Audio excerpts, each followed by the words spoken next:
I have rescued many dogs before, but I had never seen anything like this. She ran toward me in panic. Then she stood up, pressed her paws together, and bowed to me. In that moment, I knew this was not about her. She was asking for help. For her babies. I still remember that moment clearly. It was an ordinary afternoon. I was walking past an abandoned garden, a place overgrown with weeds, long forgotten by people. I was not looking for anything. But some encounters do not need to be searched for, they find you.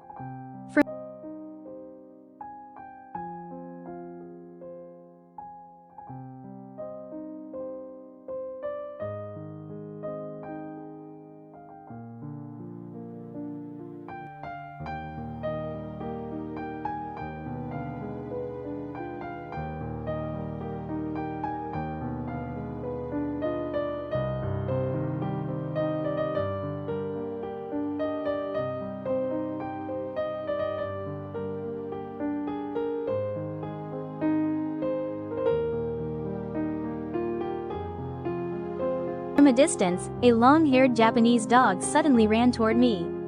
Very fast. Very urgently. Her movements were frantic, as if she was afraid I might disappear at any second. She stopped right in front of me, breathing heavily, eyes wide, her body slightly trembling. And then, she did something I will never forget. She stood upright on her back legs, brought her two front paws together, and began bowing to me. Not once, but again and again. Like a human begging for something that truly matters. I froze. I have met countless dogs in my life, rescues, foster cases, dogs waiting for a second chance. But never before had I seen a dog use her own body to ask a human in this way. There was no aggression in her eyes. No panic. Only focus. Only determination. I bent down and spoke softly. She did not run away. Instead, she turned, took a few steps, then stopped and looked back at me as if to say, "Please, follow me." So I did. She led me deep into the abandoned garden, through tall grass and damp soil. Every few steps, she turned her head to make sure I was still there. Then she stopped. That is when I saw them. Her puppies. Tiny, fragile lives lying on cold, bare ground. No shelter. No box. No protection except their exhausted mother. In that moment, everything made sense. She did not run to me for food. She did not ask for herself. She searched for a human. To save her babies. She stood beside me quietly. No barking. No biting. No resistance. Just watching as if she had already made her choice, trusting that this human would not walk away. I quickly found a cardboard box, lined it carefully, and gently placed each puppy inside. The mother stayed close, step by step. Every time I picked up one of her babies, she watched intensely, worried but patient. Together, we left that abandoned garden. At the veterinary clinic, the first thing I did was feed the mother dog. It was not much, but it was enough to give her strength. Then she was bathed, the dirt and exhaustion washed away from her long fur. The vet examined her and decided to shave her fur for easier care, administer antibiotics, and give nutritional supplements so her body would be strong enough to nurse her puppies. She did not resist.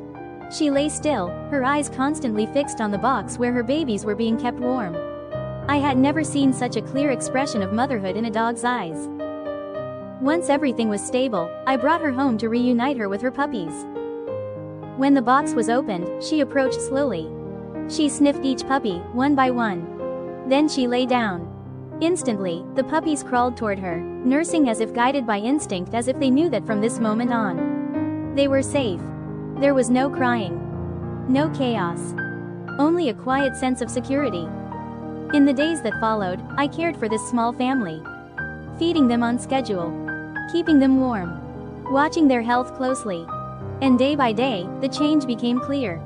After 2 weeks, the puppies were stronger, more active, moving around confidently beside their mother. And the mother herself had changed too. The panic was gone. The fear had faded. In its place was peace. She lay beside her puppies, sometimes lifting her head to look at me, her eyes soft and calm. No more bowing. No more pleading. Because this time, she knew she had been heard. I decided to adopt the entire family. Not out of pity, but because I had been chosen.